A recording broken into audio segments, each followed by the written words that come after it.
right. Good evening, Brandon. How are you today? Not bad. Just a little bit concerned about what's going on in Texas and everyone out there. I know. We'll get to that here in a minute, but first I want to welcome everybody to the 30th episode of Cutting Into Cybersecurity with Joel Bork and Brandon Krieger. Well done. Round of applause to you, my good sir. Oh, wow. We made it to 30. That's awesome. 30th. It was funny. Some guy reached out to me. He's like, hey, I hope you're doing good in your podcast world. I just hit my 200th episode. I'm like, way to make me feel bad. So Thanks, jerk. Thanks, man. Appreciate that. No, but let's jump over to Texas. Vivek, thank you. I had reached out and asked him. I said, hey, I hope you're ready to provide an update to the crew on today on your situation down in Austin. And here's what he said. He said, glad to be back in his place. He was over at a friend's place before. He's got power, but the water situation's bad, right? So you guys ran out of natural gas for a while, and a lot of the pipes were bursting because you can't heat your house. The temperature in your house gets low. The pipes start to freeze. So the quality of water pressure also has gone to a trickle. So glad you're okay. Glad things are starting to get back to normal, but please, please, please stay warm, stay safe. So exactly. Absolutely. And then, we had Salome say, glad you're back and glad you're safe. So we are glad to have you. Now, guys, we had somebody win last week that wasn't Vivek, and he crushed it.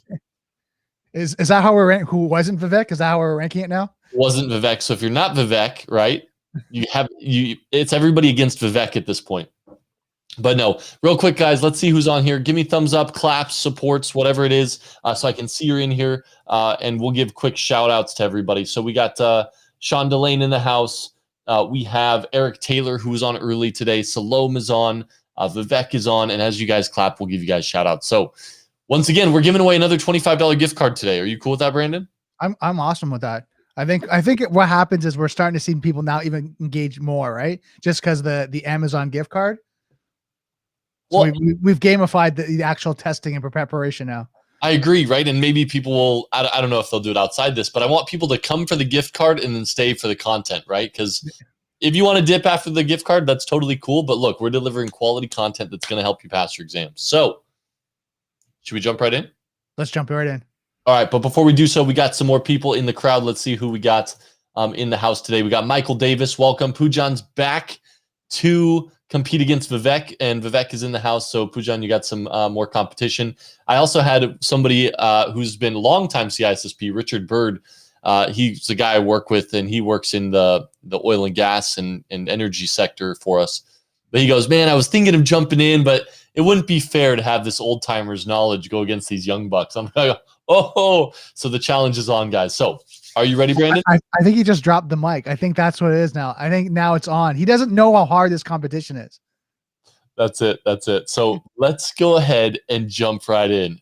Question number 1. So, guys, if you're a little delayed, there is a delay. What I've found to kick this off, you may want to refresh your browser so you're seeing the content as quickly as it comes out. Brandon.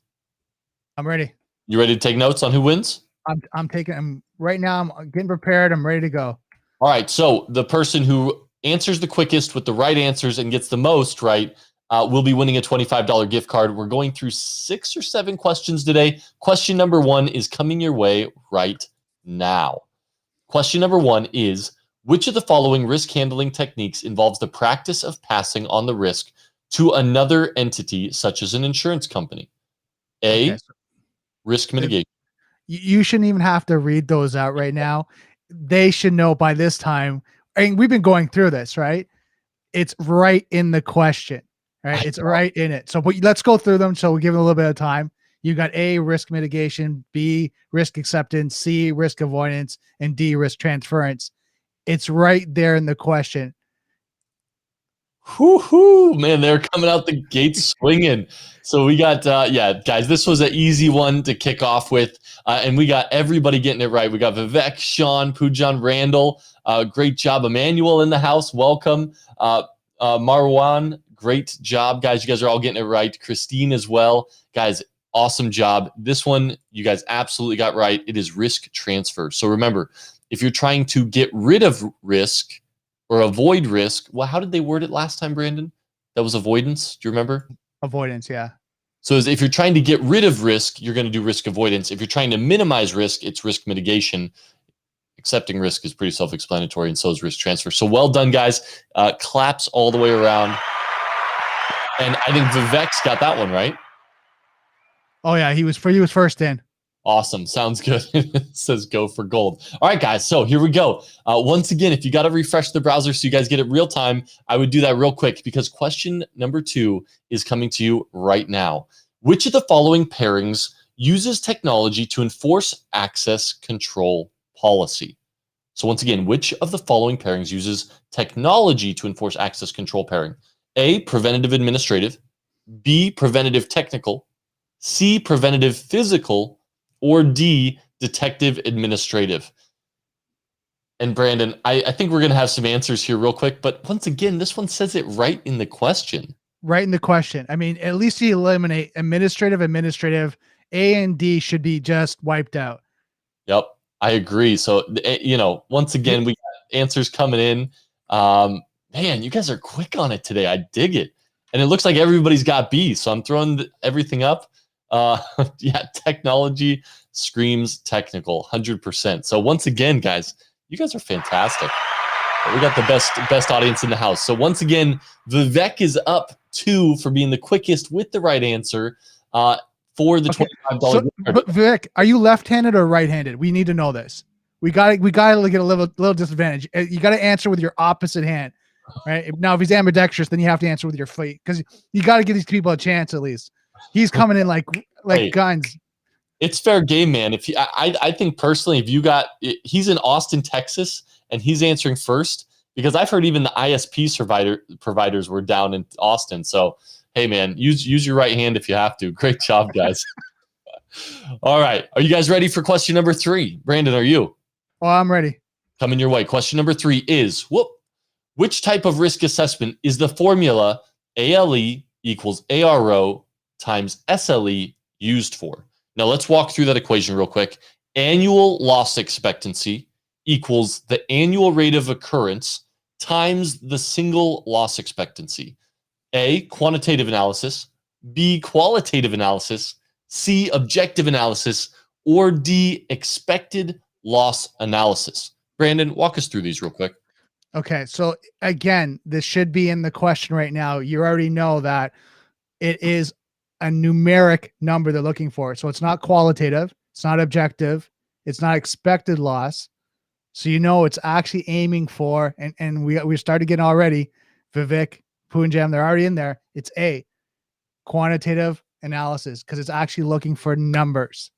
Yep. Now let's walk them through this. So guys, the way I remember this is when you're talking about single loss expectancy. So if it will happen once a year and your single loss expectancy is $100,000, then 1 times 100,000 is going to equal your annual loss expectancy of $100,000. Like Brandon said, that's a quantity. And so when I look at this, quantitative is like you add a Y to the end of that and you have quantity. So that's how I remember it. And then qualitative is based on quality or things you can't measure quite by numbers. Brandon, how was the way you remember it again? Yeah, I remember it. Quantity, right? Quantitative, and qualitative is by theory, right? It's theory. Right? It's a theory or a concept. It's my emotion or feeling around it. It's my expert opinion around it, but it's not backed by facts or figures. Yeah, absolutely. So it looks like most people got A, guys. But once again, take your guess, right? That's what this is for. It's to prep you for the exam. So even if you get it wrong, hey, we're learning from it. So it's totally cool, guys. And who was first on that one? Do you have to ask? Yeah, Vivek, he says CISSP veterans back off this. LOL, just kidding. But no, hey, young bucks in the crowd. So CISSP veterans, it's time to show this gentleman what you guys are made of. Here we go. Question number 4. Which of the following confidentiality, integrity, availability, attribute supports the principle of least privilege by providing access to information only to authorized and intended users? So CIA triad, and we're talking about supporting the principle of least privilege by providing access to information to only authorized and intended users. Brandon, walk us through it. It's right in the question. Authorized and intended users. So it's not integrity. It's not availability. Accuracy is another aspect of it. So the only one it could be is A, confidentiality. because confidentiality is intended for the correct individual to read and have access to that data. I think we got a challenger in the house. You seeing this? Uh-oh, I'm missing some comments. Which one came through first? Vivek, again, I'm watching it. Is it? Oh, I had Emmanuel on here for some reason. Vivek and I think it was Salome didn't come through, but you're correct. Confidentiality is the correct answer. So the correct answer is A. And I went ahead and refreshed, and you're right, Vivek again for 4 in a row. I don't know. We may have to cut him off every other. You can only win it once a week or something, man. He's killing it. But I don't know. He's doing that. Like, that's what I'm saying. Left hand, right hand. We have to one hand behind his back. He's got to count to 3. I don't know, something along that word. He's got a little disadvantage for him because he's on it. So the other people who got it right, though, we had Lomar Lilly. He's got his profile on private, so he just appears as LinkedIn user. Pujan got C right, or he said C, so it's not C. It's not availability. It's the confidentiality. Emmanuel with the correct answer A. Christine, Lazio. Great job, guys, all the way around. Well done. Yeah, so, I mean, right now, if you're actually going through that, and we'll just take a little quick pause here, you guys are doing really well. Like the first, 3, majority of everyone was answering it right. Yeah. So you guys are like getting on. You guys are really prepared for this exam. So keep it up. 100%. So guys, let's keep going though. We got a couple more questions to prep you. Vivek may be all over the hill here and have locked it in, but let's go ahead and go. Question number 5. You are a manager for a large international bank and periodically move employees between positions in your department. What is this process called? Brandon? Okay, so we're looking at this. So you're a manager for a large international bank and periodically move employees between positions. Move employees between positions, right? So it's not mandatory vacations. It's not dual control, right? You're looking at potentially, is it separation of duties or job rotations, right? Well, they're moving positions. So and Vivek's already on it, but yeah, it's not separation of duties because you're not giving them separate duties. You're moving them in positions. So again, it is a job rotation. Well, I don't know if he's in the military, so he's like used to job rotation, right? Because most of us, we stay in the same job, right? Unless we apply for something else. But job rotation is correct. Remember, dual control, if you see dual control, think of like 2 bank managers having to unlock the vault together. That's dual control, right? Mandatory vacation, that's pretty self-explanatory. And then separation of duties, that's pretty self-explanatory too. All right. Well done. Looks like Emmanuel got it right. Lazio, Christine also getting it right. And I think Pujan did as well. So well done, guys. Vivek is just crushing it today. So I don't know. I don't know what we do. I mean, now's your time, Vivek, to shout out what kind of hardware you're using if you want to name drop them. So go for it. All right, here we go. Question 6. This one's an interesting one. Which of the following is a characteristic of a decision support system, also abbreviated as DSS, in regards to threats and risk analysis? So remember, DSS stands for Decision Support System. And this is something that's typically used by like upper management to help them calculate decisions for things that may be constantly changing or kind of not in their wheelhouse. So let's go through these, Brandon. A is DSS is aimed at solving highly structured problems. B, DSS emphasizes flexibility in the decision-making approach of users. C, DSS supports only structured decision-making tasks. And D, DSS combines the use of models with non-traditional data access and retrieval functions. Okay, so going through it, Joel, what would you eliminate first? I would say combines models with non-traditional data access and retrieval functions. Okay. So it's a decision support system. Now, is it human interaction or is it computer-based? Computer-based. So then DSS support only structures decision-making tasks, right, would be eliminated potentially. And DSS is aimed at solving high structured problems. So potentially you're going to eliminate C or you're going to eliminate D, C, and A. Yeah, so it's interesting because we had Vivek going D, Christine going D. I eliminated D first, so maybe I'm wrong. And then we got Pujan with B. So let's go ahead and jump in. The correct answer is B. And let's walk through that real quick, because once again, I don't remember reading DSS in the book yet. But a decision support system is a computer-based information system that supports business or organizational decision-making activities, right? So I kind of touched on that at the beginning. They serve the management, operations, and planning levels of the org, and help people make decisions about problems that may be rapidly changing. So it's unstructured and semi-structured decision problems, right? So I think if it's really structured, that's something you don't need a DSS for. So the DSS emphasizes flexibility and adaptability to accommodate changes in the environment and the decision-making approach of the user. It tends to be aimed at the less well-structured, under-specified problem that upper-level managers typically face. Make sense? Makes sense. Yeah, but I think that makes Poojan the winner. So well done, Poojan. Yeah. Are we ending there? Is that where we're ending? One more. We got one more good one, I think. I did want to touch on real quick. Lomar, so I think it's because you're private, but Salome has the same thing with her profile. You mentioned my profile is private. I think it is. I'm not sure what setting it is, but some setting in LinkedIn, it doesn't let me share your name like I do Vivek. So there's some setting in LinkedIn that's kind of restricting me from seeing your name when I share it with the audience here today. Okay, so before we go to this last question, okay, just so you know, Vivek and Poojan are tied. They're tied. Okay, perfect. So we got a tiebreaker going on. That's too good. I like that. Okay, so they're tied. This is the deciding question. Let's see some thumbs up or claps if you like that concept. Vivek and these guys are both winners already. They've both won the gift certificate. So I think that's only fair, right? Right. Okay, so here we go. Poojan and Vivek, question 117 is the last question of the day, and this is your tiebreaker. I hope you guys are ready, because here it is. Which of the following is covered under the crime insurance policy coverage? So you go out, you get a crime insurance policy coverage. Is it inscribed, printed, and written documents? Is it manuscripts? Is it accounts receivable? Or is it money and securities?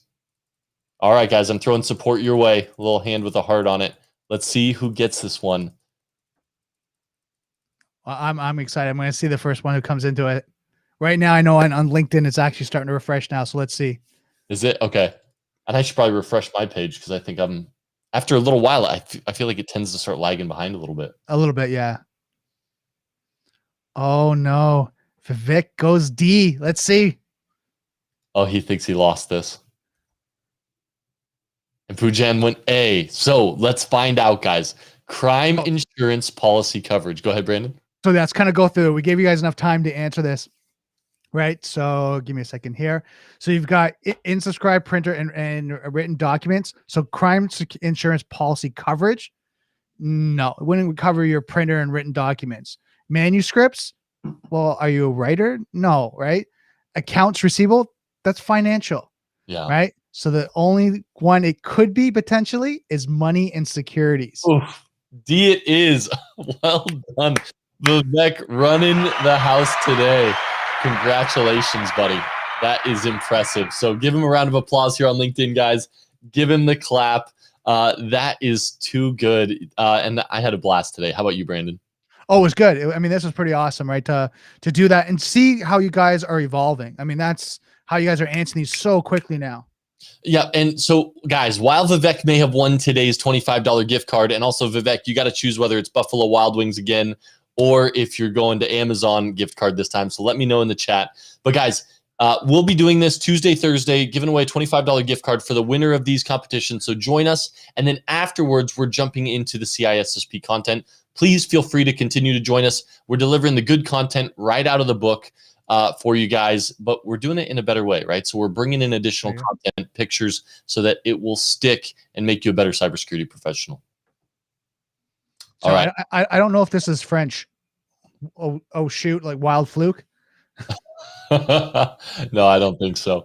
I don't think that's French. Yeah, very cool. And Lomar, welcome. I know we do it after work hours. It's kind of the only thing that worked for us. So we're glad you're here. And please, you're more than welcome to join us every Tuesday, Thursday as we jump into this. And it looks like B-dubs it is. And you said you're a honey barbecue guy, so I'll support that. You'll have another gift card in your email inbox here in the next few hours, Vivek. So congratulations once again. All right, Brandon, you ready to hop over to the content for the day? Congrats all. Thank you guys all for participating in the questionnaire of the day. Yeah, for sure. Cool. Let's go ahead and jump right in. All righty, let's get set up. Will you go ahead and intro us into this section, Brandon? Yeah, so we're going to be covering access and mitigation vulnerabilities in embedded devices and cyber physical systems. So yeah, kind of, right? And we're talking about what is embedded systems, right? So when we're talking about embedded systems, it's basically a computer that's being implemented as part of a larger system. Just basically everything today, right? The embedded system's designed around a limited set of specific functions in relation to the larger product, right? So it will control a certain part of that product. So you may have multiple computers, but it's embedded into it. So for example, the little chip in my smart light switch, right?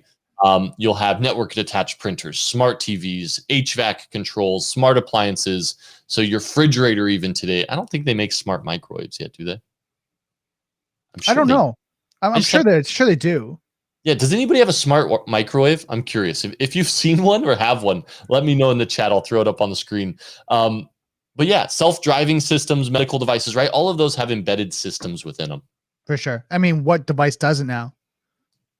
Right? You have a hard time thinking what doesn't have. I mean, that's what I was just trying to think. I mean, most of them have like embedded systems because they're all now smart with some sort of controller, right? Yeah, and then Vivek said microcontrollers and PLCs going back to the OTIT session we did a few days back. Right? Yeah, those are for sure. as well. So, yep, really good stuff. Now, let's talk static systems, Brandon. I'll kick that your way. Yeah, so another similar concept to that of embedding systems are static systems, aka static environments. Static environments is a set of conditions, events, and surrounding that don't change. In theory, once understood, a static environment doesn't offer new or surprising elements. A static IT environment is any system that is intended to remain unchanged by a user and administrator. The goal is to prevent or at least reduce the possibility of a user implementing change that could result in reduced security or fundamental operations. There you go. Did you find what? So Michael Davis actually threw this link in the chat. It is a Toshiba smart countertop microwave oven that works with Alexa. So like, I know for me, like I switched my light switches over to work with Google because like I was so tired of turning off my kids' light switches. So like I can go, hey, turn off the upstairs lights and boom, it's got them all. Like, but when you're putting something in a microwave, like you're already there to push the button. I don't get it.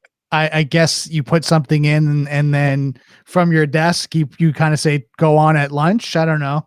Well, when it can say, hey, bring it to me once it's warm, then I want it. Deal? There you go. Good stuff. That's too funny. So thanks, Michael, for the share. I appreciate you, buddy. Now, when we're talking about the static environments, a static environment, think operating systems, think hardware sets, think capabilities or functions that are set to remain unaltered, right? And we've got some really good examples for you and examples of what a static system is versus an embedded system that's not static, right? But there's always a chance that hardware will fail or a hardware configuration will change. So it's not always truly static, even though they're called static systems, right? I mean, you get a software bug and you have to update your firmware. Well, that's not a static system, right? But they're still considered this static system. Right. Because they're not supposed to be altered, right? Right. So give me some examples, Brandon. Some examples of static systems. Well, I mean, network enabled. I'm looking at here right now. You've got, I'm trying to think of ones that are not supposed to change. Your printers, a lot of times in the printer environment, right? They're not supposed to be updated or changed, sometimes patched. Copiers, right? Things along that line. I know I update the firmware on my printers all the darn time. But I'm talking about like in an environment, right? If you're looking at an organization, company environment, you're a pen tester, so you're making sure you don't get hacked. But in corporate environments, through patch management, from what I know, it's rare that they. Can I share something with everybody? Go ahead. This is for Michael Davis. I guess Kohler. Guess what they have? I'm here at the Kohler booth at CES, where we're talking with Jonathan from the Kohler Smart Home team. Kohler's got a lot of interesting stuff going on here, so we're going to let Jonathan talk a little bit more about some of the products.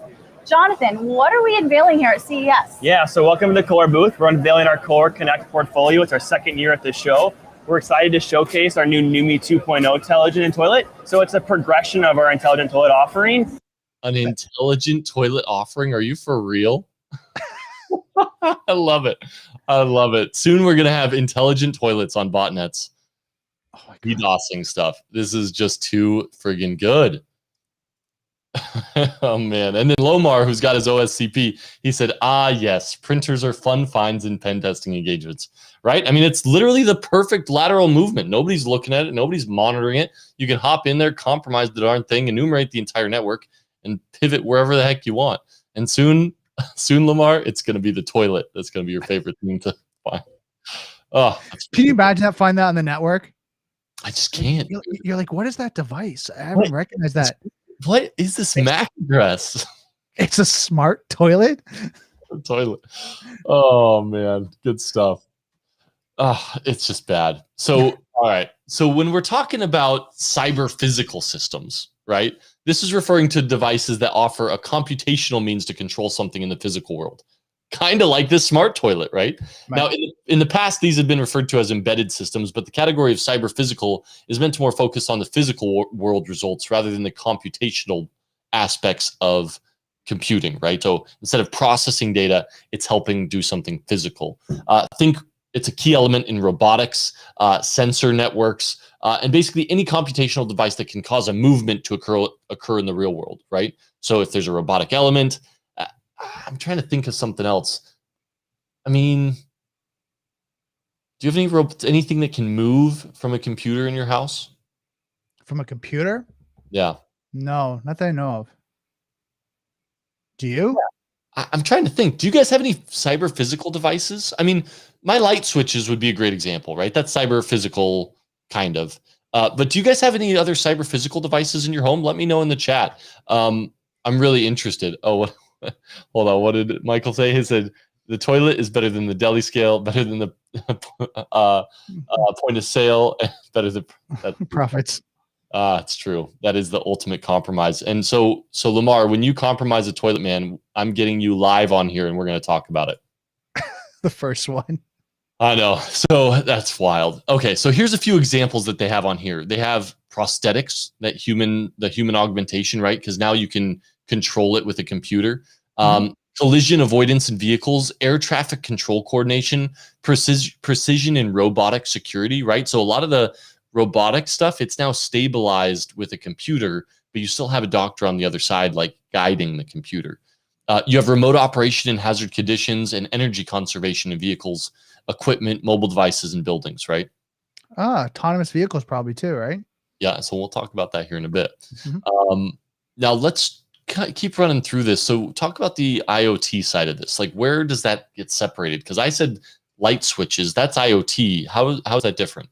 So another extension of cybersecurity systems, embed systems, and network-enabled devices is that of the IoT, right? Internet of Things. As discussed earlier, the IoT is the collision or collection of devices that can communicate over the internet with one another or with a control console in order to affect and monitor the real world. IoT devices might be labeled a smart device or smart home equipment. Many of the ideas of industrial environment controls found in office buildings are finding their way into more consumer available solutions for small offices or personal homes. IoT is not limited to static location equipment, but can also be used in association with land, air, or water vehicles or a mobile device. IoT devices are usually static systems since they may only run the firmware provided by the manufacturer.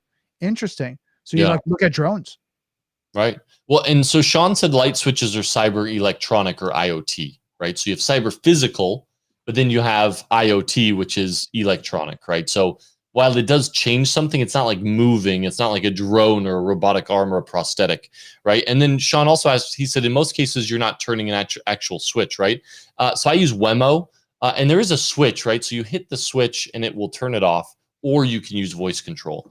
But Michael, that's a great point. So if you have a Roomba or a smart mower, I saw that smart mower ad. Those things look awesome. I kind of wish I didn't just buy one of those electric lawnmowers, because I would have gone for a smart mower in a heartbeat. Have you seen those yet, Brandon? No, I haven't. It's a I don't have a lawn, so See, I got a lawn and I'm like tired of mowing it after. If they have a smart shovel, let me know. I live in Toronto. We got just dumped on by snow. So if you have a smart shovel, let me know. Smart snowblower, why not? Yeah, there you go. Right, go up your lawn though, right? So good stuff. Oh man. Well, let's talk mainframes, right? So we've talked cyber physical, we've talked cyber electronic, but mainframes are high-end computer systems used to perform complex calculations, right? So this is kind of the other side of that aspect. This is using the computer for bulk processing. Now, older mainframes may be considered a static environment because they were designed around a single task or supported a single mission. Modern day mainframes, though, they're much more flexible, right? They're much more flexible. They can be used for multiple tasks. So they're used for data processing, but it's not a static system anymore. Right. And then modern mainframes are much more flexible and are often used to provide high-speed computation power in support of numerous virtual machines. Each virtual machine can be used to host a unique OS or in turn support a wide range of applications. If a modern mainframe is implemented to provide fixed or static support of one OS or application, it may be considered a static environment. All right. So are you ready for this though, Brandon? I'm ready for this. So that was mainframes. And I think that's, I think most people will probably get that. And yeah, Michael, you're skipping ahead a little bit, my man. But yeah, he's getting there. Well, we talked about autonomous. We kind of dropped that. We did drop that. But let's talk static systems from a different sense.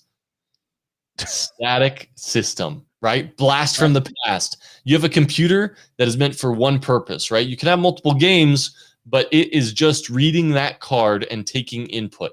Static system. Let's talk not a static system, right? And we're talking about today's day and age. You got systems that you can stream services on. You can download new games on. You can browse the internet on. These aren't static systems, right? You can do data processing on them. I've seen people I've turned old PS3s into Linux boxes before, right? Mm-hmm.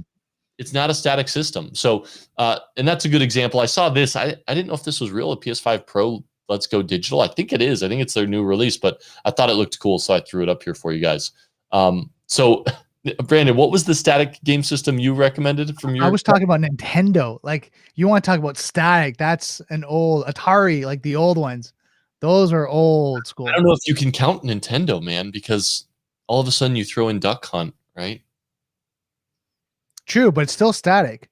No, I'm just teasing you. Right? There's no updates. There's no nothing. It's just the intended, right? Word, you're right, 100%, 100%. Because and I know I used to have an old Xbox I modified, right, to play movies and all that. But yeah, like if you went Nintendo to Xbox, night and day of the things you could do. Night and day is understating it, I would say. But yeah, absolutely. Now let's talk computers for cars, because you guys already ruined it, and Michael's already way ahead of us saying Tesla, right? But let's talk old school car computers. Right? Mm-hmm. Static. 2002 Chrysler PT Cruiser ECU static device. I think it says plug and play on one of those, right? But basically, you plug it in, it's set to monitor, right? When something is off, it pops that darn light on your dashboard saying service required. Static, right? But let's talk Tesla, because I think Tesla's awesome, and I should have bought more of their stock. We all should have. Right. But check out the computers they have on these bad boys.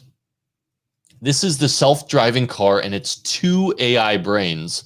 This is a Tesla in-house chip that's 21 times faster than the old NVIDIA model Tesla used, and each car's computer has 2 for safety, right? So you can see the 2 big square processors here in the middle.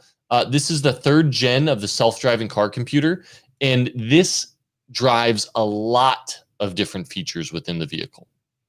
Right? Actually, I think this is the self-driving chip, but I think if you have the self-driving chip, it impacts other features on the computer of the car.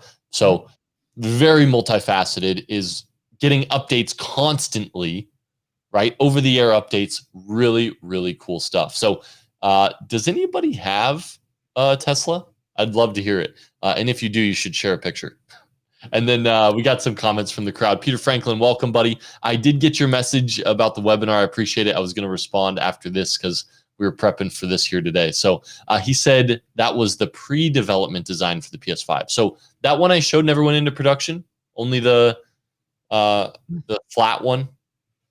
I knew they made one that didn't take discs at all. I didn't know if that was the one or not. I'm still stuck on the Wii platform. You a gamer, Brandon? I used to be. And then I had to study, right? I'd actually, start to work. Because I mean, anyone here is a true gamer. You start probably around 9 o'clock at night. You don't finish till 3 o'clock in the morning, and then now you have to go to work, right? You got a couple hours sleep, right? If you do sleep, right? Because you're online, you're gaming with everyone online, right? You're going all night, and then you have to go to work.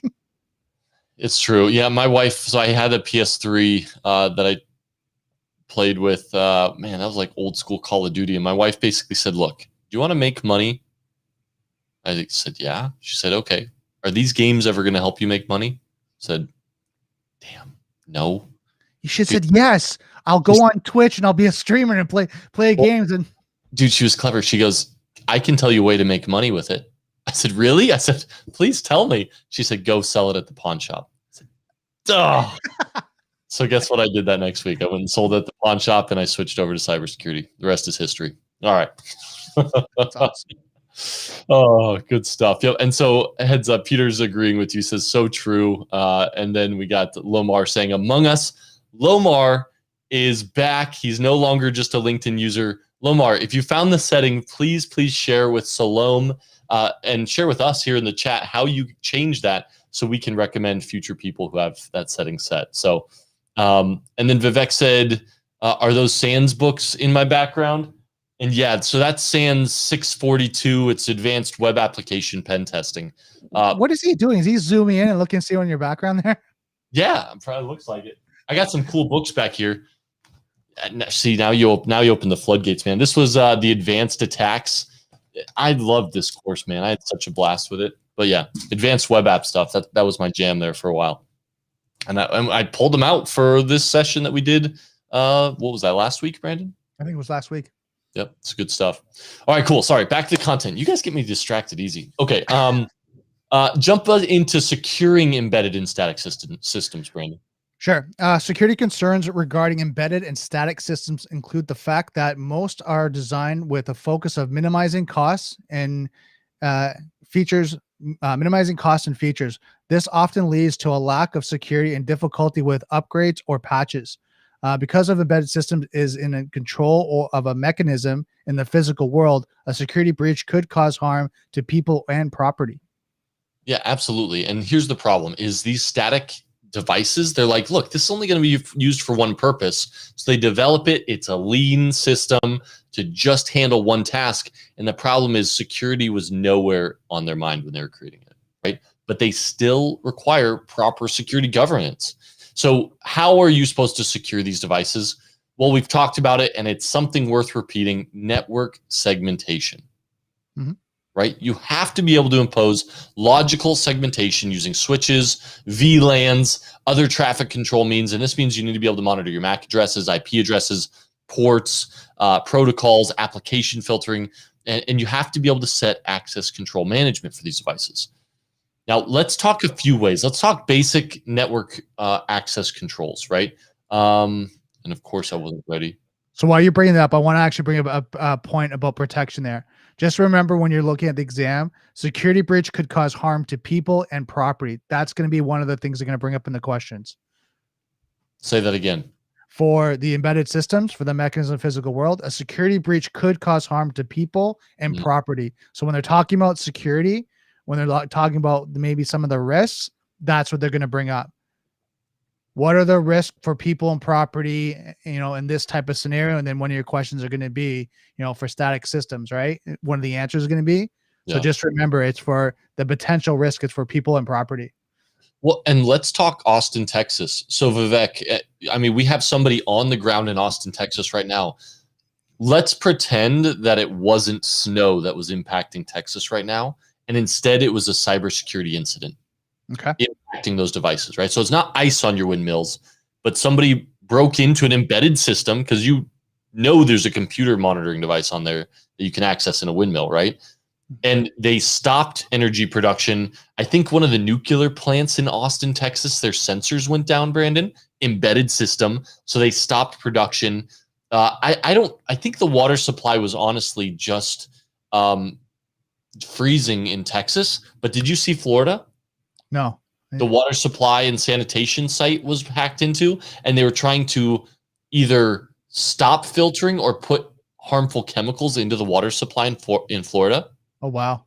Just happened last week, I think. So, right. So we're looking at this. It can cause physical harm to people. So you have to dedicate dollars to securing it. Right. Yep. And Vivek really is boots on the ground, right? Because thank you for your service, sir. We appreciate you and everything you do. All right. Brandon, do you have any final comments to hit home on that? No, that was it. Yeah. I just wanted to make sure everyone kind of got that hit home, that when you're talking that there's people and property that can be damaged. And Joe brought a great example about Texas. Yeah, absolutely. And Vivek said, second order ripple effects of water supply. It's once you have a shortage, like they are now, 2-hour-long waits to get into the store and there's no water to be bought. Mm-hmm. So once again, guys, if you guys are here, buy some water, throw it in your basement. I hope you never have to use it. Boil it. Yeah. Well, I would say water bottles probably. I try not to use plastic water bottles, but trust me, I have 4 or 5 flats just in storage, just in case I ever need it. Water's important. Yeah, for sure. Then Peter's actually answering. I think he was commenting on what you were saying. Cool. Let's see it. Will you read it for us? Yeah. So a computer hacker gained access to the water systems of a city in Florida and tried to pump in a dangerous amount of chemicals. Officials say the hacker briefly increased the amount of sodium hydroxide lye in Oldsmar water treatment system, but workers spotted it and reversed the action. So, oh my gosh, how close to that? Like, you're that close. If that person wasn't monitoring, maybe wasn't on shift, this could have been a whole different scenario. Dude, lye is not just dangerous. Isn't that lethal? I think lye it's not acidic, but it's high pH, right? Well, lye is toxic. Let's just put it that way. If you are watching any criminal shows, you'll know what they use for lye to dispose of. I think, yeah, fair. Yeah, watch lye. But I think Michael's got the winning comment tonight. What do you think, Brandon? I think so too. So buy extra water and VLAN your damn toilet. Well done. There you go. Well done. Bring it back to the smart toilet. So you're going to have a VLAN for your admin, a VLAN for your professionals, a VLAN for your dev, and a VLAN for your toilet. Can I just take a screenshot of this, Michael? I'm going to take a screenshot of this. This is going on LinkedIn later. Wave hi to everybody, Brandon. That's too funny. That is fantastic. It's now locked in for the ages, Michael. Well done. All right. Heads up, Salome. Lomar figured out how to change this feature so you don't have to show up as LinkedIn user anymore. Once again, do this at your own discretion. But basically what he has found is you go into your settings, you click visibility, profile visibility off LinkedIn, and you can toggle that to yes. And so Salome, if you want to do that, feel free. It'd be cool to have your name up there. But once again, I'm sure there's some privacy around that, Brandon. I can do some more research after this. All right.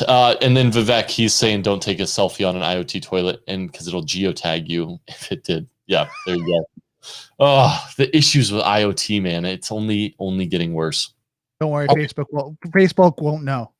They won't know. Now, let's jump into what kind of the next evolution of this VLANing is for organizations and corporations.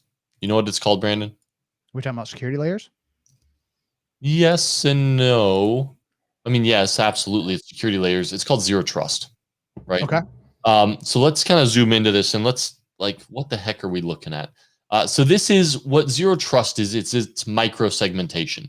So let's start at the bottom down here with your servers. But what you're going to be able to see with this is basically each of your servers are going to be connected to a leaf switch. But do you see how that leaf switch isn't connected to the other leaf switch straight away? So basically, if any of your servers want to talk with any of your servers, it's going to have to go through a switch, head up here, and then go through your security tools. Look at this. You have packet brokers, which can aggregate, filter the right protocols for the right type of analysis, right? If it's email related, it goes to your email security devices. If it's network related, HTTP, TLS, DNS, it'll go to your network, IPS and IDS. But basically, anytime a device communicates with another, so if you have this server wanting to communicate with this, it will go through a connection point where you can monitor it, investigate it, alert on traffic that is anomalous, and secure it, right? So this is really, when you're talking about zero trust, everything has to go through an aggregation point or a proxy of some sort, get tapped, and be analyzed by a security tool. That, in essence, is zero trust. And you can see even here in the cloud, guess what? They have a virtual traffic mirror. Now, heads up, I've actually played with these virtual traffic mirrors. They're still kind of in their infancy.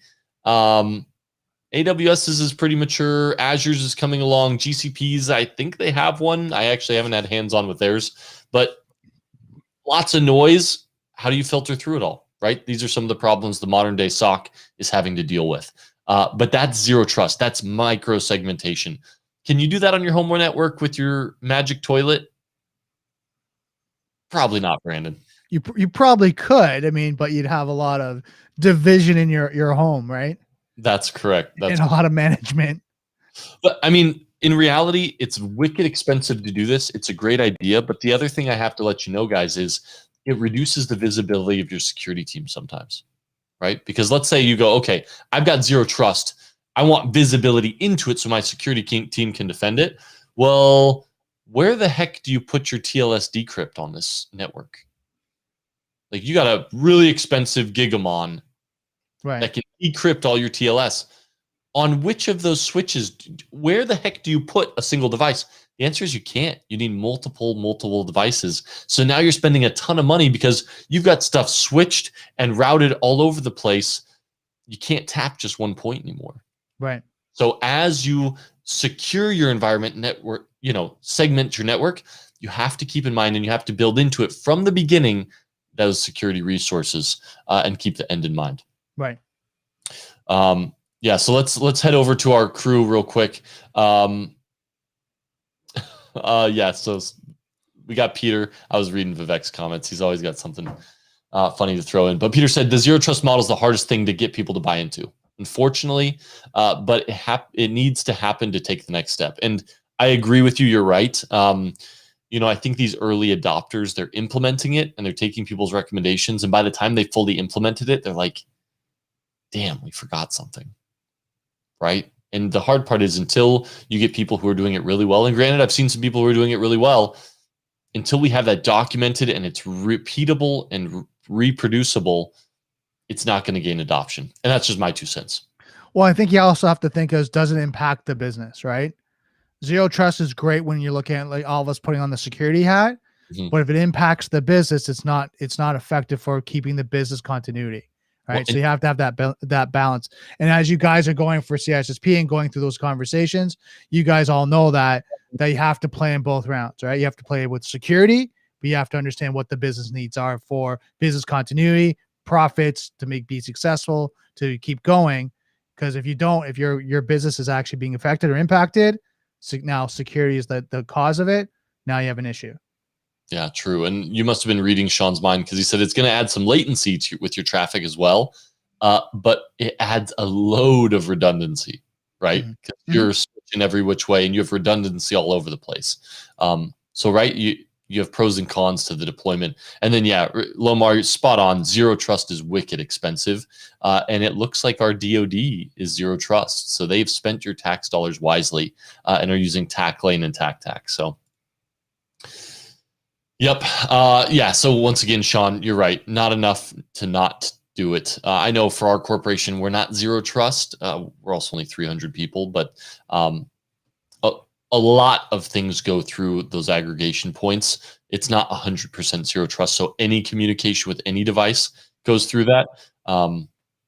You know, you have to about weigh your budget and your business needs based on the security you have, and if it's that expensive, how do you weigh that cost benefit, right? So let's do that right quickly. If you guys are going to do that, how would you guys weigh that?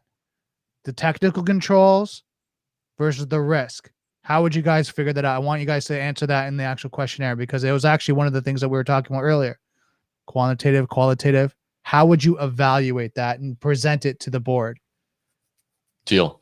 And I think so. We're running close to time, but we're going to get there. So let's talk security layers real quick. And then we'll also, for the question Brandon just said, we'll circle back around with it here when we talk firewalls. Okay. Mhm. And we'll talk about, okay, let's say you have this, but you're talking about going zero trust, but it's going to cost you X amount of dollars, right? So let's hit on security layers first. So security layers exist where devices with different levels of classification or sensitivity are grouped together and isolated from other groups with different levels, right? So think VLAN segmentation for classification levels like DoD, right? The isolation can be absolute or even one directional. And in places where the classification is lower, it could be bidirectional, right? So for example, a lower level may not be able to initiate communication with a higher level, but the higher level can initiate communication with the lower level. This isolation can be logical and physical, right? So you can have physical boundaries along with the logical VLAN and network segmentation. The logical isolation requires the use of classification labels on data and packets, which must be respected and enforced by network management, OSs, and applications. The physical isolation, on the other hand, requires implementing network segmentation or air gaps between networks of different security levels. And it looks like Vivek's got some context into it as well. So I'd love to get your feedback, Vivek, on what you see. Do you see the bidirectional a lot? No, you're going to see one way a lot more, right? High side, low side. So please give us your insight into that, Vivek. We'd love to hear it. All right. Will you kick us off into firewalls, Brandon? I'll pull up these next few graphics. Yeah, application firewalls. An application firewall is a device, server add-on, virtual service, or a system filter that defines a strict set of communication rules for a service and all users. It's intended to be an application-specific server-side firewall to prevent application-specific protocols and payload attacks. Next, we got a network firewall, is a hardware device typically called an appliance, designed for general network filtering. Network firewall is designed to provide broad protection for an entire network. Yeah. So, and I don't know, I know Peter's on, and Peter actually just got the job here with IronNet, but even and I don't know if you got this question or not, but our interns get the question.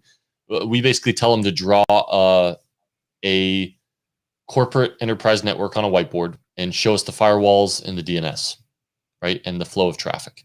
And we see how they do, and we judge them based on that. But let's talk firewalls real quick, right? So you have and hopefully you can see that, but you have your network firewall, right? These are going to be things like access control lists or ACLs, right? This is where you're going to be able to block things like which ports, certain IP addresses will be blocked. If you're doing geolocation blocking, that's what this firewall will handle. Now you can see the web application firewall is sitting behind your network firewall, and that's going to protect your app servers. And it's on a different set of traffic, right? So Brandon, I'm blocking the raw traffic, right? The IPs, the ports, et cetera, on my network, but you can still get through with these web application attacks, the injection, the cross-site scripting, cross-site request forgery. And that's what the web app firewall is.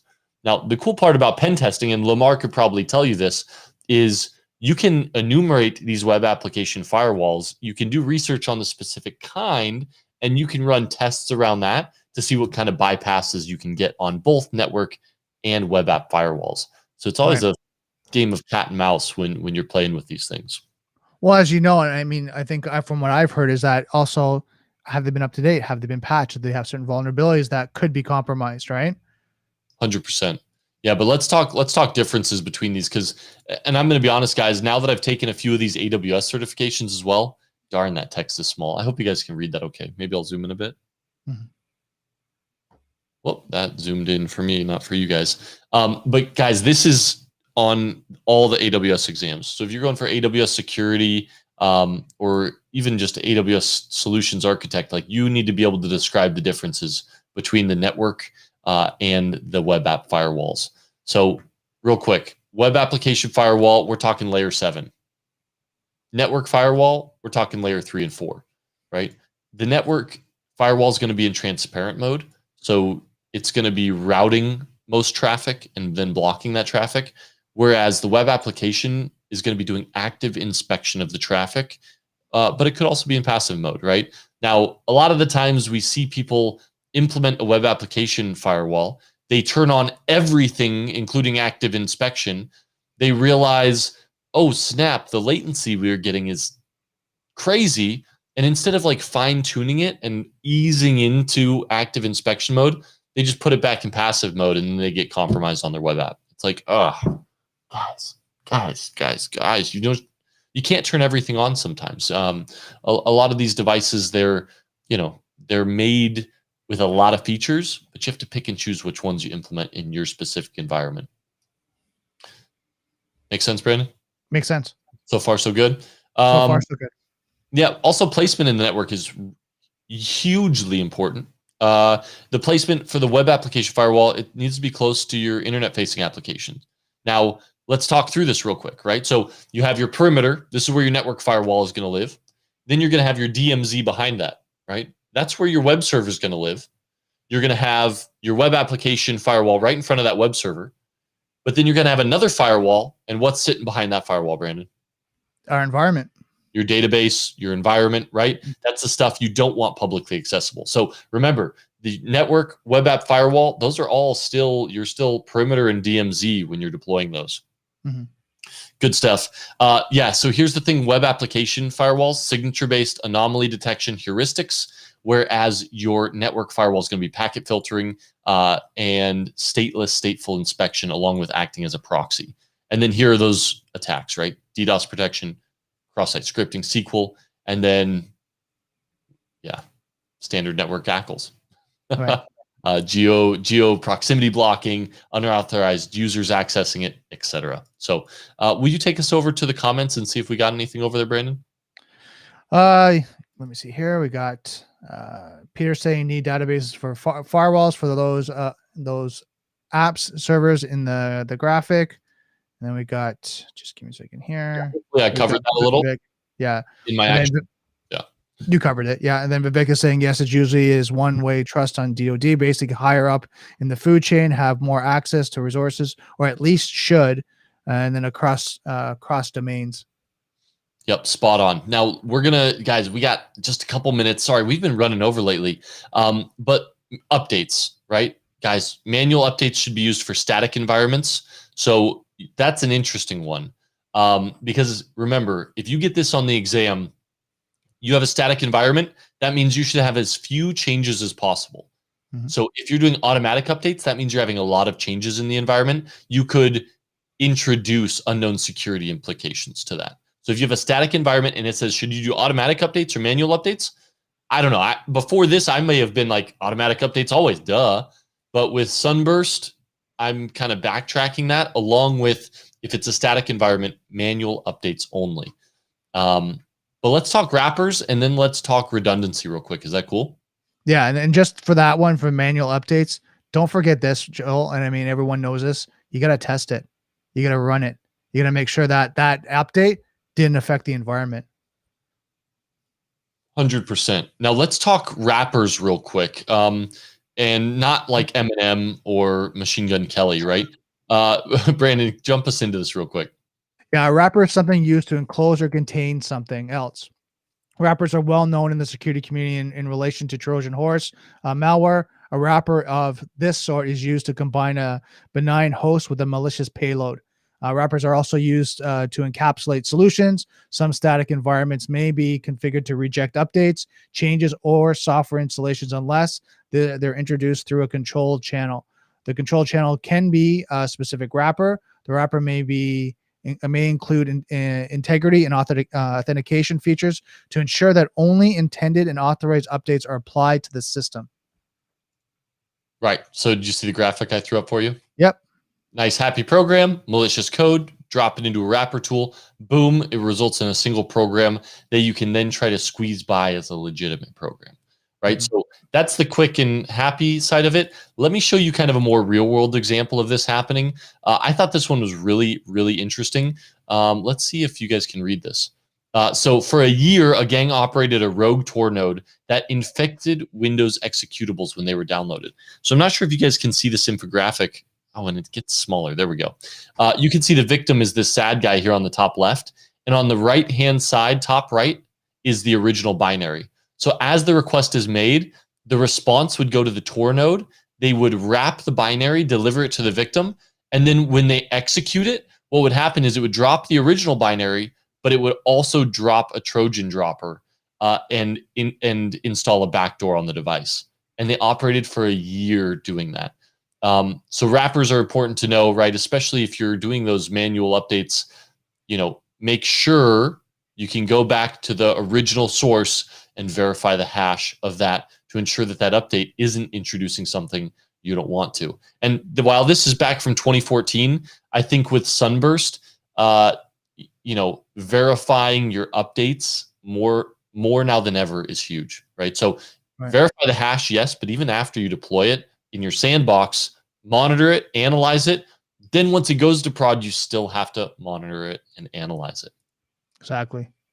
Good stuff. Now, jumping real quick down, Brandon, will you jump us into control redundancy and diversity? So now we're talking about redundancy for cybersecurity products, not just zero trust and micro segmentation. So drop us into this and I'll pull up the last two infographics. Awesome. As with any security solutions, relying on single security mechanisms is unwise.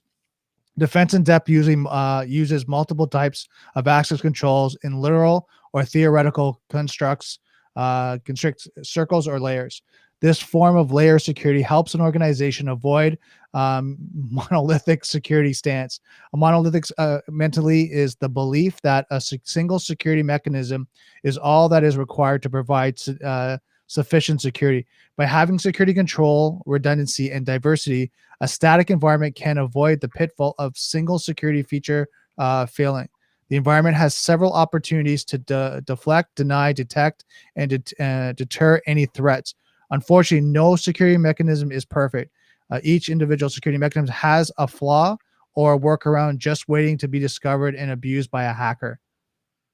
Yeah, and it's true. Right. I mean, we even saw Sunburst. They disabled endpoints. They walked right at the front door of the firewalls. I mean, it's just brutal stuff. Right. And if you give him enough time, I'm sure Lomar could tell you, you give Lomar enough time, he will wreck your couch. So this first example is talking about the HA, stands for high availability bypass. And you can see the two shields at the top. You have security devices over there. So as traffic comes through the router, passes through the firewall, it's going to pass that traffic over. You'll have one security device that's active, and you basically have a failover security device there. And then you have your switch that heads over to your servers. And hopefully there's a firewall in there, or that HA bypass acts as that. Now, what's missing from this, Brandon? Second one. God, you know what? I just love asking you questions, man. You get it right all the damn time. A second one is right? So not just do you need those secondary failover security devices, but also the high availability bypass. What if one of those gets down? Right.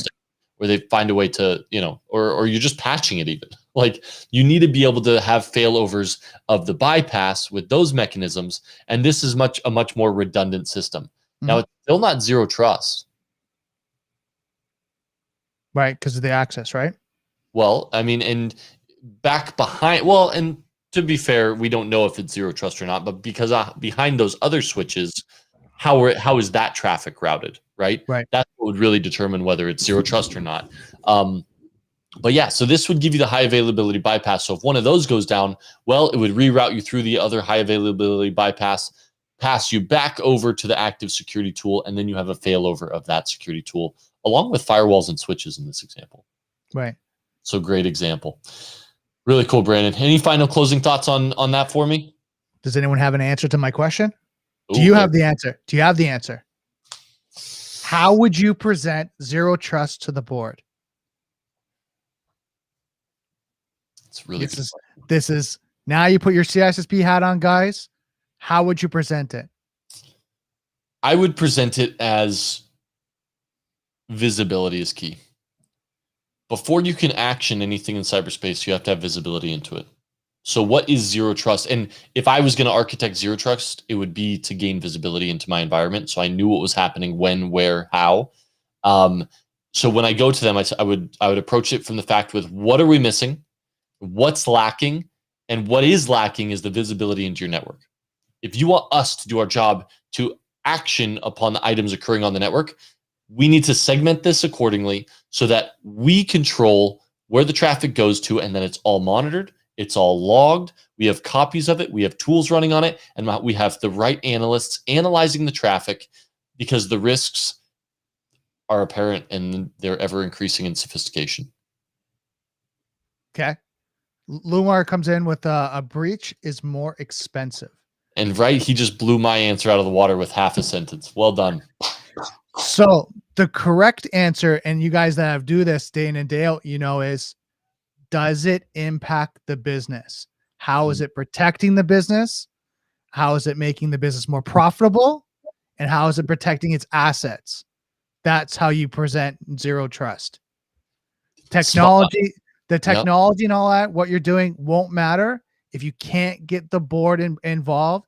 And what are they concerned about? Protecting their profits, protecting the business, right?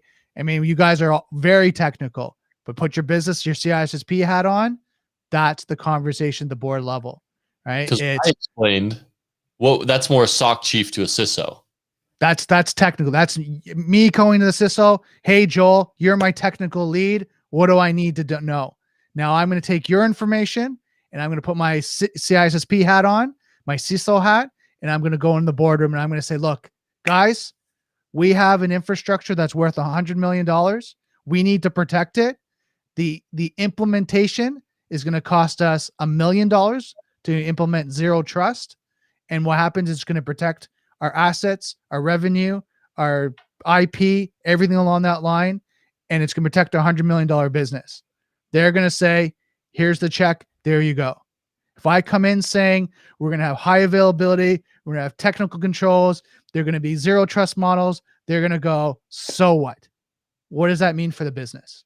Well, and Vivek had a good comment, right? So Emmanuel said a breach will negatively impact the business, the personnel, maybe the company reputation, but also what are the fines that happen after the fact if you are breached, right? You're right. Those are ever increasing, unfortunately. So very cool. Yeah. And so Vivek, you got a little compliment heading your way. Don't let it stroke your ego too much. But he said, Brandon has many hats. Let him not tell you otherwise. Awesome, guys. It is 8:40 already. We're 10 minutes over. Brandon, thanks for being here, buddy. Awesome. Joel, I always learn from you. I always learn from everyone that's here too. All the information you guys share, your experience of being in the industry just helps us evolve too, and makes this study group just so much more valuable because the insights you guys from being in the trenches and from what you guys do day in and day out. Spot on. I'm sending them hearts via LinkedIn right now. Guys, thank you guys so much for being here. This is episode 30 of this Cutting into Cybersecurity, and we're only here because of you. So thank you guys for joining us. It was Vivek with the gift card, B-dubs. I'm not forgetting. I'll send that here right after this. Congratulations. We'll see you guys next Tuesday. Cyber Incision signing off.